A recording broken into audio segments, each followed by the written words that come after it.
Divyanshi recording studio Islampur.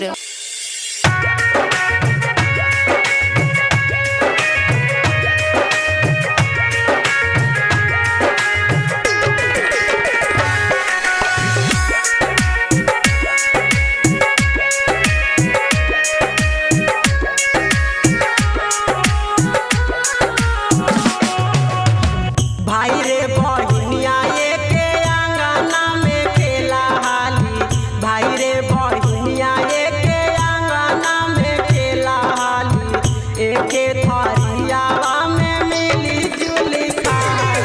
आगे बहिनी तब कैसे दिया तोरा के जाया गे बहिनी, तब कैसे दिया तोरा के जाया गे बहिनी, दुरवा के देसा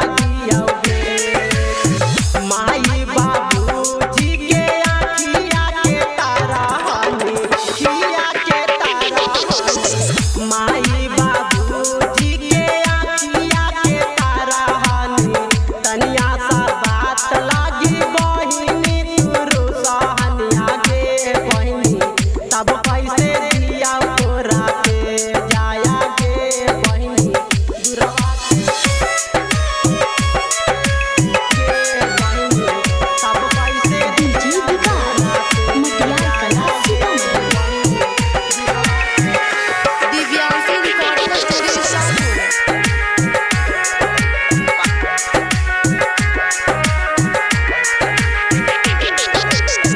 चल जाइमी छोड़ा के करे जावा ता फोटा ताई के, चल जाइमी छोड़ा के करे जावा ता फोटा ताई के, अविनाशा दीपका के आंसू बड़ी बहा के, चल जाइमी छोड़ा के करे जावा ता फोटा ताई के, अविनाशा कुंदना के आंसू बड़ी बहा के। हे बहिनी कैसे के दिया तोरा के, भैया के बोलिया के करा से सुना भैया गे बहिनी, कैसे के दिया तोरा के जाया गे बहिनी, दुरवा के देसा दिया गे जाया गे बहिनी।